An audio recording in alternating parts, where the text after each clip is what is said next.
غزوہ احد کے موقع پر جب یہ خبر پھیل جاتی ہے کہ حضور علیہ السلام کا انتقال ہو گیا، حضور شہید کر دیے گئے، تو مدینۃ المنورہ میں ایک کوہرام مچ گیا، حتیٰ کہ عورتیں بے چین ہو گئیں، مضطرب ہو گئیں۔ تو ایک انصاری خاتون میدان احد کی طرف بھاگی، اس کا بھائی بھی جنگ میں شریک تھا، اس کا شوہر بھی شریک تھا، اس کا بیٹا بھی شریک تھا جنگ میں، اور اس کا والد بھی شریک تھا۔ یہ چاروں رشتے ہوتے ہیں، تو یہ چاروں کے چاروں شریک تھے اس جنگ میں۔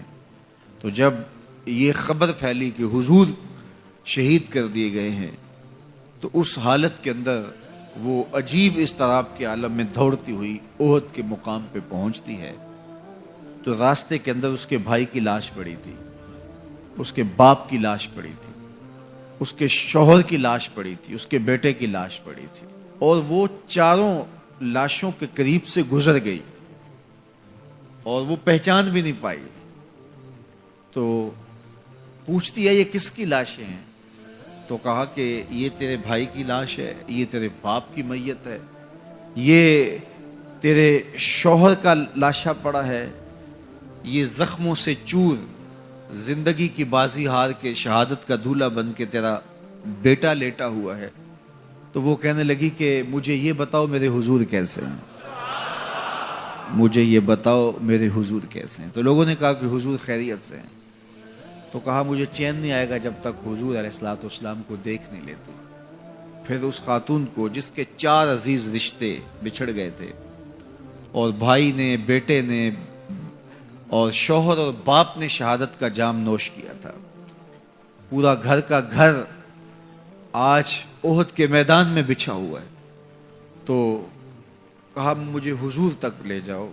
تو آقا کریم علیہ الصلوۃ والسلام کے پاس جب اسے لے جایا گیا تو اس نے حضور کا دامن پکڑ لیا اور کہا کہ ہر مصیبت ہے چا جب آپ جو ہیں، جب آپ سلامت ہیں تو کوئی دکھ ہی نہیں ہے۔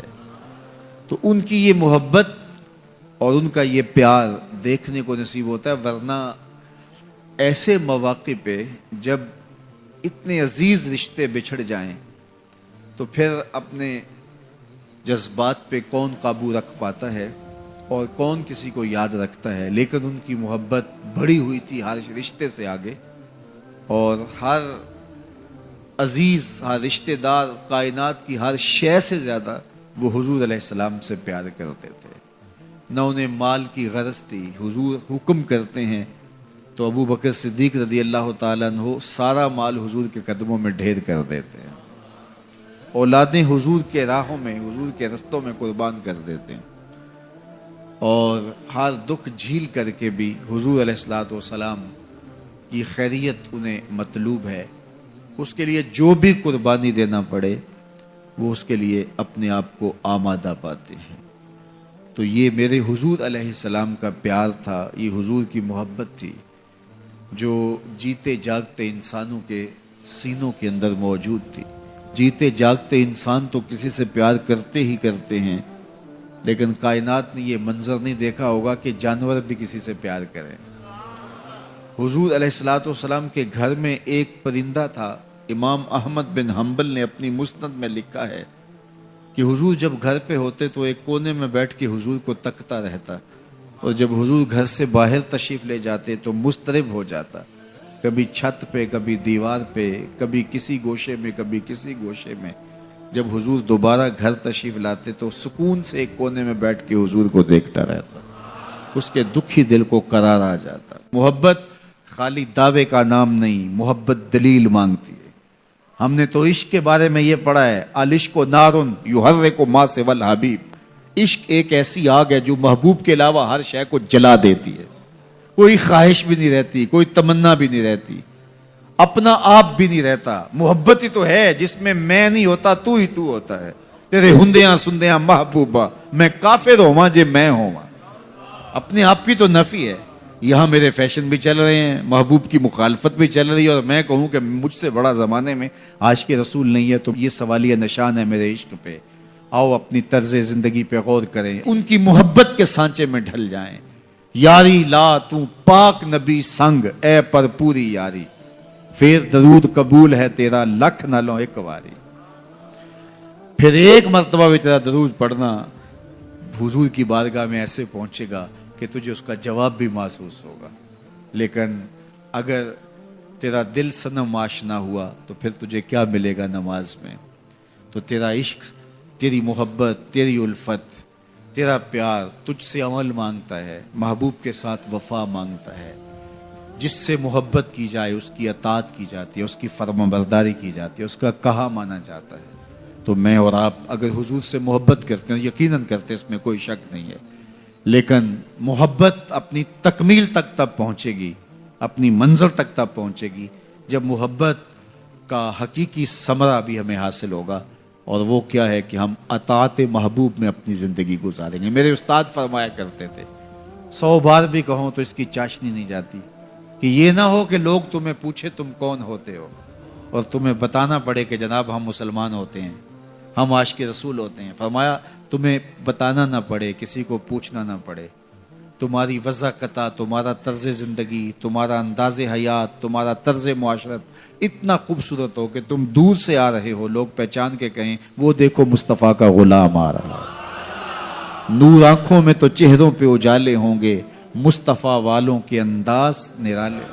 دنیا میں بھی ان کے دم سے مقدر چمکا، محشر میں بھی ان کی رحمت کے حوالے ہوں گے. میں تو کبھی کہتا ہوں کہ یار آج مجھے لوگ مصطفی کہہ کے پکارتے ہیں، اور آپ میں سے بھی بہت سارے جو اس نسبت سے اپنے آپ کو منسوب کیے ہوئے ہیں، بلکہ ہم سب مصطفی ہیں. تو ہمیں مصطفی کہہ کے جب پکارا جاتا ہے تو میں کہتا ہوں اے کاش کے حشر کے دن بھی ہمیں مصطفی کہہ کے پکار لیا گیا تو سارے مصائب اور ساری تکلیفیں حل ہو جائیں گی. لیکن اس کے لیے مجھے اپنے آپ کو بدلنا تو پڑے گا، اس انداز سے حقیقی معنی میں مصطفی بننا پڑے گا کہ میرے طرز زندگی، میرے اطوار حیات بتائیں کہ میں واقعی مصطفی ہوں. تو پھر حشر کے دن صرف اس نام سے آواز پڑ گئی کہ فلاں مصطفی آ جائے تو مصطفی نام سے، اس نسبت سے پکارا جانا ہی ہماری نجات کی ضمانت بن جائے گا.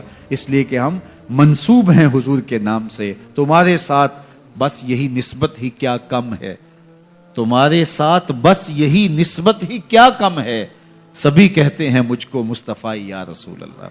تو اس نام سے اگر پکارا گیا تو یہ میری اور آپ کی نجات کے لیے کافی ہوگا.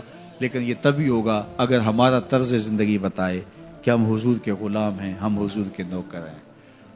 جس سے آپ پیار کرتے ہیں، جس سے آپ محبت کرتے ہیں، اس کی فکر کو بھی اختیار کرتے ہیں اور اس کے نظم سے آپ جڑ جاتے ہیں. حضور علیہ الصلوۃ والسلام سے پیار کرنے اور حضور علیہ السلام سے محبت کرنے کا یہ تقاضا ہے کہ ہم حضور کے دین کے لیے اپنی خدمات کو پیش کریں.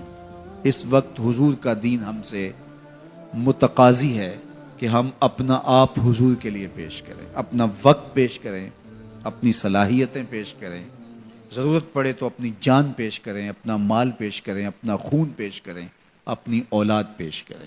تو اپنی ساری زندگی حضور کے نام لگا دو اور اس انداز سے زندگی بسر کرو کہ تم دور سے پہچانے جاؤ کہ تم حضور کے غلام ہو.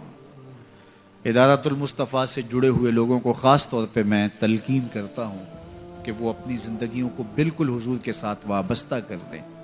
ان کی پہچان اور معرفت حضور کا نام ہے تو پھر حضور کے نام کی لاج رکھنی چاہیے، اور ہمارا طرز زندگی اور ہمارا انداز معاشرت اور ہمارا اٹھنا بیٹھنا حضور کے بتائے ہوئے طریقوں کے مطابق ہو.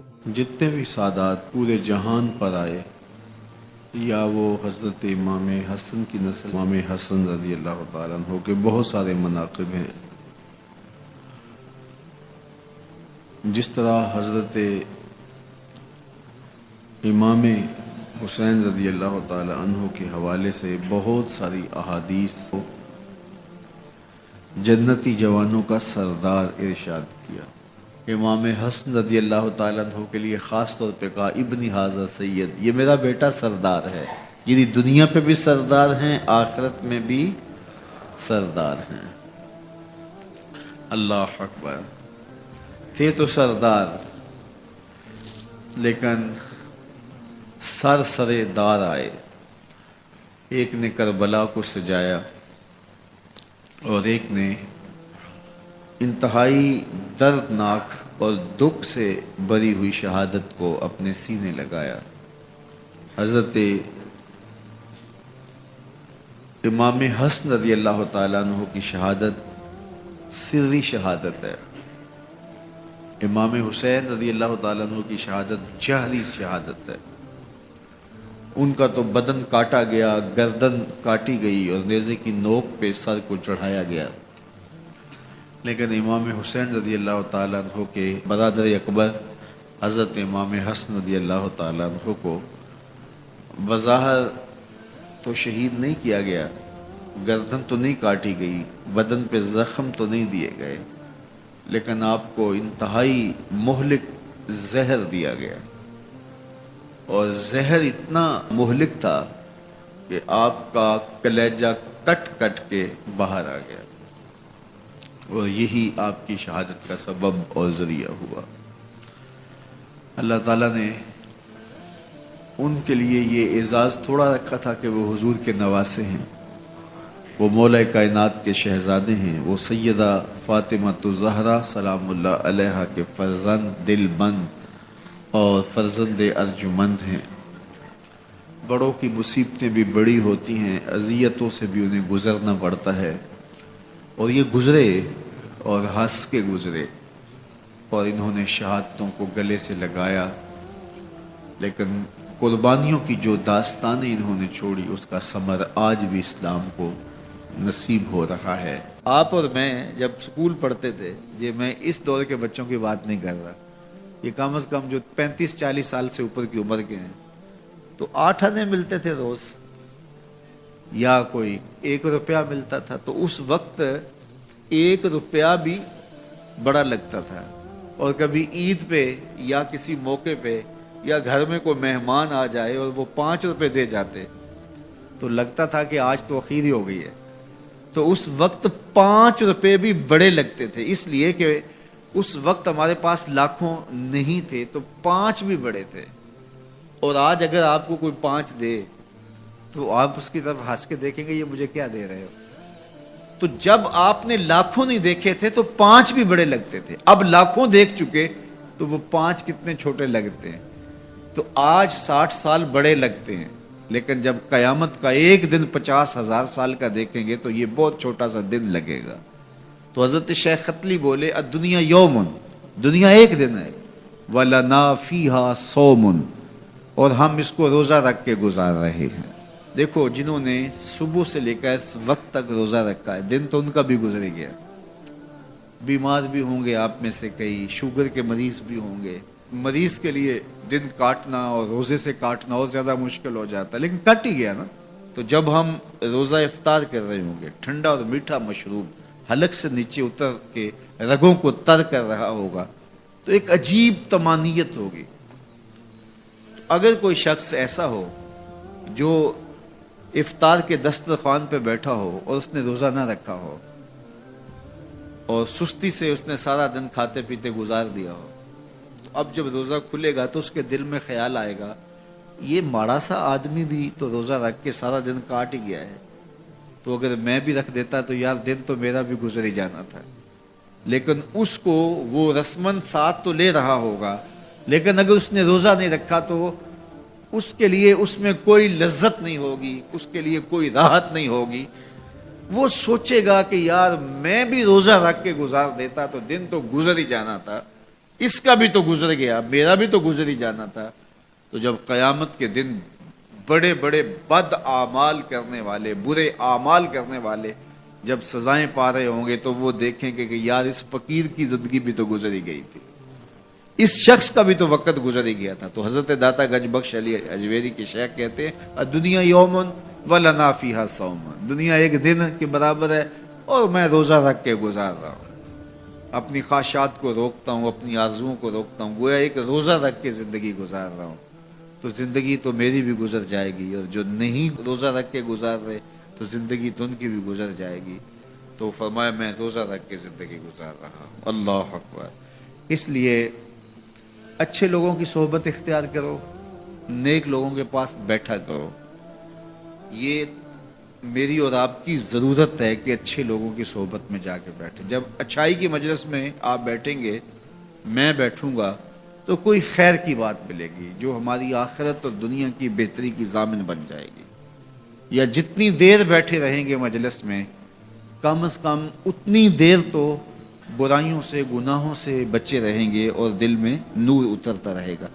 اب کوئی فائدہ ہو نہ ہو تو یہ تھوڑی بات ہے کہ کانوں کو حضور کی احادیث نصیب ہو رہی ہیں, حضور علیہ السلام کے فرامین جو ہے وہ سننے کو نصیب ہو رہے ہیں, تو اس کی برکات اترتی رہیں گی اور آپ یہاں سے اٹھ کے جائیں گے بھی حدیث رسول کی خوشبو آپ کے ساتھ ساتھ چلے گی. تو اسی طرح برے شخص کے پاس بیٹھنے سے یا تو برائی اثر انداز ہوگی اور اگر نہیں ہے تو پھر نیکی اثر انداز ہوگی. فرمایا کہ اس کے حضور استغفار کرو, وہ آسمان سے بارشیں نازل کرے گا, تمہیں بیٹے بھی دے گا, تمہیں مال بھی دے گا, لہلہاتے باغ بھی ہوں گے, چلتی نہریں بھی ہوں گی, معیشت کا پہیہ چل جائے گا اگر تم اللہ سے ڈرنے والے بن جاؤ گے. تو آج ہم کہتے ہیں یہ ہو فلاں ماہر اور فلاں شخص ہو تو پھر ہماری معیشت بہتر ہو سکتی ہے. اللہ نے کہا استغفار کرنا سیکھ لو, میں تمہارے لیے رحمتوں کے دروازے کھول دوں گا, رحمتوں کے در کشادہ کر دوں گا, پیچیدگیاں ختم ہو جائیں گی, مشکلیں آسان ہونے لگیں گی اگر تم اللہ سے ڈرنا سیکھ جو, اس کے حضور استغفار کرنا سیکھ جاؤ. اور اگر تم ایسا نہیں کرو گے تو تمہارے اوپر نیچے سے عذاب نازل ہوگا. وَهُوَ الْقَادِرُ, وہ اس بات پہ قادر ہے, ان یبعث علیکم عذابا, کہ وہ تمہارے اوپر عذاب نازل کرے, تمہارے اوپر سے تمہارے نیچے سے. اللہ اکبر. اوپر کا عذاب کیا ہے کہ آسمان سے پتھر برسیں, نیچے کا عذاب کیا ہے زلزلے آئیں, یا پھر زمین فصل دینا چھوڑ دے, زمین بنجر ہو جائے, یہ نیچے کا عذاب ہے. حضرت عبداللہ ابن عباس رضی اللہ تعالیٰ عنہ فرماتے ہیں اوپر کا عذاب یہ ہے تمہارے حکمران نااہل ہوں, اور نیچے کا عذاب یہ ہے تمہاری اولادیں نافرمان ہو جائیں. یہ اوپر اور نیچے کا عذاب ہے جس میں تمہیں مبتلا کر دیا جاتا ہے. یہ کب ہوتا ہے؟ جب تم اللہ کے حکموں کے نافرمان ہو جاؤ. جب چند لوگ اللہ کے نافرمان ہو جاتے ہیں تو پھر ان چند لوگوں کو انفرادی اذیتوں میں اور مشکلات اور پیچیدگیوں میں مبتلا کیا جاتا ہے. لیکن جب کوئی قوم من حیث المجموع اللہ کے حکموں کو توڑتی ہے اور اس کے حکام سے روح گردانی کرتی ہے تو پھر پوری قوم کو مشقتوں میں, اذیتوں میں, تکلیفوں میں مبتلا کر دیا جاتا ہے. اس کا علاج کیا بتایا؟ استغفار. حضرت نوح علیہ السلام نے جو اپنی قوم سے کہا تمہیں مال بھی ملے گا, تمہیں دولت بھی ملے گی, تمہیں بیٹے بھی ملیں گے, سرسبز جو ہے وہ باغات بھی نصیب ہوں گے, ان کی شاخیں پھلوں سے لدی ہوئی ہوں گی, چلتی ہوئی نہریں اور برستی ہوئی بارش, ساون کے نچڑتے ہوئے بادل, اور ماحول کی خنکیاں اور خوبصورتیاں اور جمال اور لہلہاتے ہوئے سبزے, اور تمہارے اوپر ہر طرح کی عنایات برسیں گی اگر تم اللہ سے ڈرنا سیکھ جاؤ گے اور اللہ کے حضور استغفار کرنا سیکھ جاؤ گے. تمہیں خوشحال اور خوبصورت زندگی عطا کر دی جائے گی. اللہ اکبر. لیکن اگر تم ایسا نہیں کرو گے تو تمہاری معیشت تنگ کر دی جائے گی. استغفار کریں, تقوی کے خوگر ہو جائیں, شکر کرنے کی عادت ڈالیں. جو شکر کرتے ہیں اللہ تعالیٰ ان کو اور زیادہ عطا فرماتا ہے, دنیا میں بھی اور آخرت میں بھی. اس طرح دوسروں کی پریشانیاں دور کریں, اللہ آپ کی پریشانیاں دور کرے گا. بانٹنے کا مزاج پیدا کریں, آپ کے پاس جو بھی ہے بانٹ دیں. علم ہے تو بانٹیں, خوشیاں ہیں تو بانٹیں. آپ کے پاس دولت ہے تو لوگوں کے دکھ اس دولت سے دور کرنے کی کوشش کریں. جب آپ بانٹنا شروع کر دیں گے تو آپ کا رب آپ کو عطا کرنا شروع کر دے گا. حضرت تھوڑی دیر کے بعد وہ واپس وہاں جاتا ہے اور جہاں سے اکھڑا تھا وہاں جا کے دوبارہ نصب ہو جاتا ہے. میرے لیے بڑے اچنبھے کی بات تھی, لیکن میرے پاس کوئی تھا ہی نہیں کہ جس سے میں بات کر سکوں. حضور تھے تو استراحت فرما رہے تھے اور میں حضور کے آرام میں خلل نہیں ڈالنا چاہتا تھا. خیر حضور بیدار ہوئے تو میں نے سلام عرض کرنے کے بعد جو پہلی بات کہی وہ یہی تھی. میں نے کہا حضور وہ جو سامنے درخت ہے تھوڑی دیر پہلے وہ اپنی جگہ سے اکھڑا تھا, شاخوں کے بل اپنے آپ کو گھسیٹتا ہوا یہاں پہنچا, پھر میرے برابر آ کے کھڑا ہو گیا, پھر تھوڑی دیر کے بعد واپس وہاں جا کے نصب ہو گیا. یہ جب کہانی سنائی تو میرے حضور نے تعجب نہیں کیا, اچھا کیسے ہوا, کیسے آیا, کتنا وقت لگا, کتنی دیر ہوئی, کوئی سوال نہیں کیا, بلکہ فرمایا ہاذہ شجرۃ استاذنت ربھا. فرمایا یا بن مرہ یہ درخت ہے, اس نے رب سے اجازت چاہی تھی کہ مالک تیرا محبوب نیڑے آیا ہے, سلام نہ کر رہا ہوں. فآذن لها، اللہ نے اس کو اذن دے دیا تھا، یہ مجھے سلام کرنے کے لیے آیا تھا۔ درختوں کے کلیجے بھی تڑپتے ہیں کہ حضور کو سلام کیا جائے۔ وہ کہانی تو آپ نہیں بھول سکتے جب ایک عربی نے کہا کہ حضور میں آپ کو نبی تب مانوں گا اگر وہ درخت آپ کی نبوت کی گواہی دے گا، آپ اگر اس کو بلائیں گے۔ تو میرے حضور فرماتے ہیں میں نے کیا بلانا، جا کے تو ہی کہہ دے تجھے اللہ کا رسول بلا رہا ہے۔ درخت اپنے آپ کو گھسیٹتا ہوا حضور علیہ السلام کی خدمت میں حاضر ہو جاتا ہے۔ درخت مان رہے ہیں، چاند کا کلیجہ شک ہو رہا ہے، پتھر کلمے بول رہے ہیں، حضور کے عشق میں کائنات کے ایک ایک ذرے کا دل دھڑک رہا ہے۔ وہ کیا کسی نے کہا تھا، زمین جل رہی ہے، آسمان جل رہا ہے، محبت میں سارا جہاں جل رہا ہے۔ پوری کائنات حضور کی آتش محبت میں جل رہی ہے اور حضور کے وصل کے لیے تڑپ رہی ہے۔ درخت ہوں، پتھر ہوں، اشجار ہوں، وہ اونٹنی جس پہ حضور سوار ہوتے تھے، غدبہ نامی اونٹنی، آپ تاریخ پڑھیں، حضور کے وصال کے بعد وہ چارہ نہیں کھاتی تھی، چارہ چھوڑ دیا تھا، رو رو کے نابینا ہو گئی وہ اونٹنی، اور صحابہ نے اس کی آنکھوں پہ پٹی باندھ دی تھی، اس نے رو رو کے جان دے دی۔ جب حضور چلے گئے ہیں تو ہم نے جی کے کیا لینا ہے۔ آپ نے محبت کی لوگ داستانیں سنی ہوں گی، محبوں نے محبوبوں کے لیے کیا کچھ کیا، نہریں کھودی، تکلیفیں سہی، اذیتوں سے گزرے، سولیوں پہ چڑھ گئے، لیکن آپ نے آج تک ایسا منظر نہیں دیکھا ہوگا کہ محبوب نے لب پھینکا ہو اور محب نے اپنے ہاتھوں پہ لے کے چہرے پہ مل لیا ہو۔ محبوب کے وضو کے پانی کو زمین پہ نہیں گرنے دیتے۔ عروہ بن مسعود صلح حدیبیہ کے موقع پر واپس جب گیا تو اس نے قریش مکہ کو جا کے کہا میں تمہاری جانب سے سفیر بن کے بڑے بڑے بادشاہوں کے درباروں میں گیا ہوں، واللہ اصحاب محمد کو جو میں نے محمد صلی اللہ علیہ وسلم کی تعظیم کرتے ہوئے دیکھا ہے، واللہ آج تک کسی بادشاہ کی بھی وہ تعظیم ہوتے ہوئے نہیں دیکھی، اور جو ان کا لعاب زمین پہ نہیں گرنے دیتے، ان کے وضو کا پانی نہیں زمین پہ گرنے دیتے، وہ ان کا خون کیسے گرنے دے۔ تو جنگ کا ارادہ ترک کر دو۔ تاریخ بتاتی ہے صلح حدیبیہ کے بعد سیدھا فتح مکہ ہوا ہے، قریش کے ساتھ پھر کوئی جنگ نہیں ہوئی، اس لیے کہ ان کے دلوں پر ایک رعب بیٹھ گیا تھا۔ جب امت نبی کی تعظیم اور تکریم بجا لاتی ہے تو بتائیے کہ پھر اس امت کو تسخیر کیا جا سکتا ہے؟ وہ ناقابل تسخیر۔ جب امت اپنے نبی کی تعظیم نہ کر سکے تو پھر اس کو جس طرح چاہو جو ہے وہ مسخر کر لو، وہ ایک بھوسا ہوتا ہے، اس کے علاوہ کچھ نہیں ہوتا۔ اس لیے اگر آپ مجھے پوچھیں کہ دین ہے کیا، تو ایک تو ہے کہ اس عنوان سے ایک الگ گفتگو کی جائے کہ دین کیا ہے، لیکن دو لفظوں میں اگر آپ مجھ سے پوچھنا چاہیں اور میں آپ کو بتانا چاہوں تو مجھے اقبال علیہ رحمہ کا لہجہ ادھار لینا پڑے گا۔ انہوں نے کہا دین سراپا سوختن اندر طلب، انتہائش عشق آغازش ادب۔ طلب محبوب میں تڑپنے کا نام دین ہے، جو ادب سے شروع ہوتا ہے عشق پہ ختم ہو جاتا ہے۔ کہ اے تن رب دا سچا حجرا،